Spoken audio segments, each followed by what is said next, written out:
O presidente da Argentina, Javier Milei, enfrenta nesta quarta-feira a primeira grande greve geral contra o governo, apenas 45 dias após a posse. A paralisação é uma resposta dos sindicatos ao rígido ajuste fiscal e ao gigantesco plano de reformas de leis que estava em vigor havia 2 décadas. Quem traz as informações é o nosso editor de internacional, Marcelo Favalli. Acompanhe.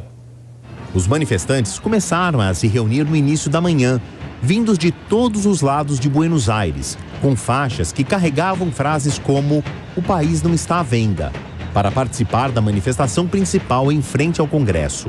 O protesto acontece em todo o país desde o meio-dia e previsto para terminar à meia-noite.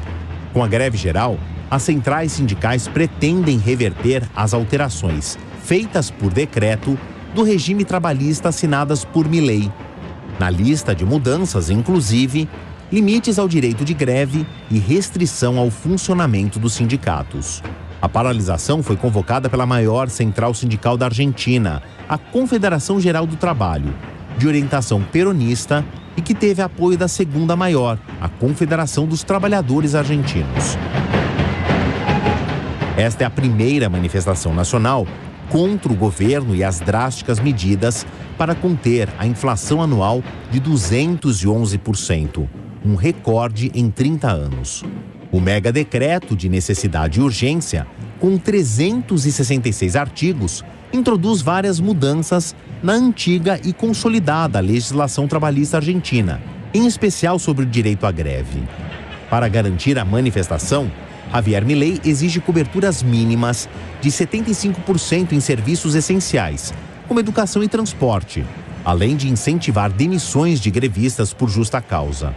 O sindicato questionou na justiça a constitucionalidade do capítulo trabalhista do mega decreto, que suspendeu os efeitos provisoriamente.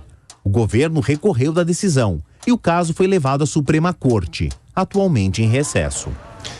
Bom, Marcelo Favalli traz mais detalhes sobre essa greve geral na Argentina. Aliás, surpreendeu muita gente nas ruas. E como é que foram essas concentrações? Em um único local apenas ou a manifestação foi espalhada, Favalli? Bem-vindo mais uma vez. Boa noite, Thiago. Boa noite a todo mundo que nos ouve, que nos assiste. Foi uma paralisação nacional. É claro que a maior concentração foi na capital, Buenos Aires. Não tem diferença por causa do fuso horário, então o horário de Brasília é o horário de Buenos Aires. Ainda continua a paralisação e essa greve geral só termina à meia-noite. É claro que no avançar das horas tem menos pessoas na rua, mas ainda os transtornos são muito grandes. Eu fiz um mapa aqui procurando os pontos de concentração. Aqui, ó, 1, 2, 4, 6, pelo menos 8 pontos em que os grevistas se acumularam, principalmente aqui no coração da capital, e pararam verdadeiras artérias do trânsito portenho, como a Avenida 9 de Julho, a Avenida de Maio, e toda essa concentração que a gente viu nas imagens, nessa Praça del Congresso, na frente do Congresso.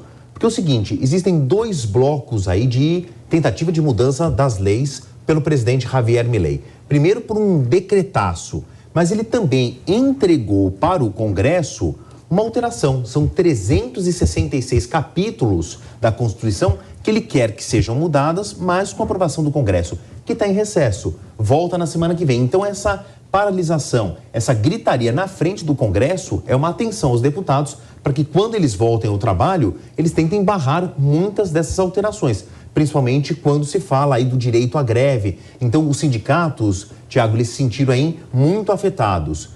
Pode ter greve na Argentina? Pode, mas o que o Javier Milei está exigindo agora? 75% dos serviços públicos continuem funcionando e sem paralisações, principalmente das grandes vias nas grandes cidades. Por isso que foi acionado o chamado protocolo anti-piquetes. Os números ainda são preliminares, mas se fala em 120 mil pessoas, no mínimo, só na capital Buenos Aires. Então, quer dizer, houve uma paralisação e muito provavelmente ainda até a meia-noite a gente veja aí uma tropa de choque, uma polícia de elite tentando tirar esses manifestantes das ruas. O transporte parou, mas houve um acordo, vai parar entre 7 da noite e meia-noite, então interrompe muita gente que está voltando do trabalho. Voos, a gente tem pelo menos 300 entre pousos e decolagens que foram afetados, entre atrasos e cancelamentos.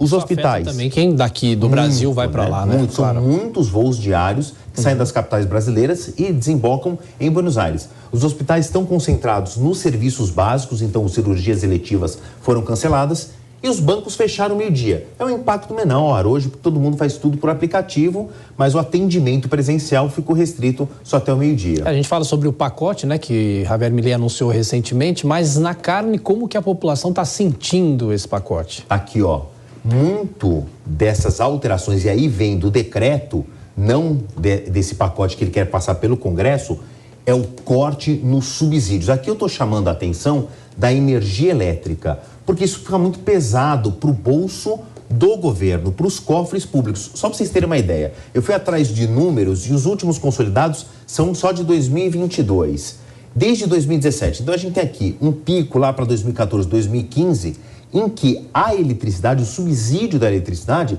representava quase 3% do PIB.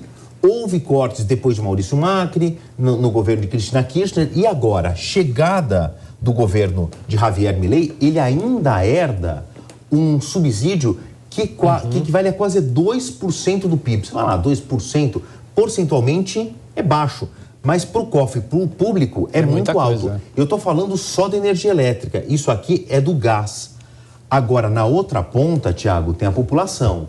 Nós estamos falando de um país que parece com o Brasil, mas não parece com o Brasil em muitos aspectos. Quando chegar o inverno muito rigoroso, as pessoas precisam de eletricidade e gás para calefação. Então, isso vai doer na carne, literalmente, as pessoas vão ter que pagar muito caro para manter a calefação. Este é um problema. A gente fica falando aí, inflação galopante, parece um termo repetitivo. Tá aqui, ó, para quem acha que é um exagero. Olha de 2020 a 2023. Não estou falando de 30 anos, estou falando de 3 anos, né? A gente tem números consolidados de dezembro de 2023. Salta para 211,4%. Isso aqui é culpa do Javier Milei? Não, ele só está 45 dias no governo. É claro que isso aqui é uma série de fatores, mas caiu a bomba no colo dele. Ele já sabia? Ele já sabia.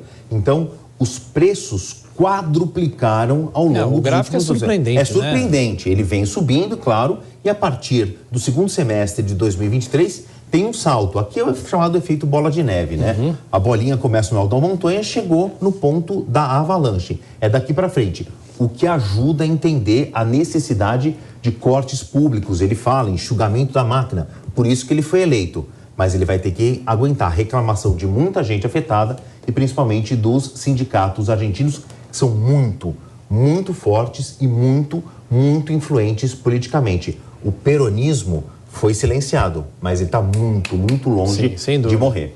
Bom, o Favale ainda volta na sessão do Jornal Jovem Pan e daqui a pouco a gente fala mais sobre essa crise na Argentina. Até já. Até já.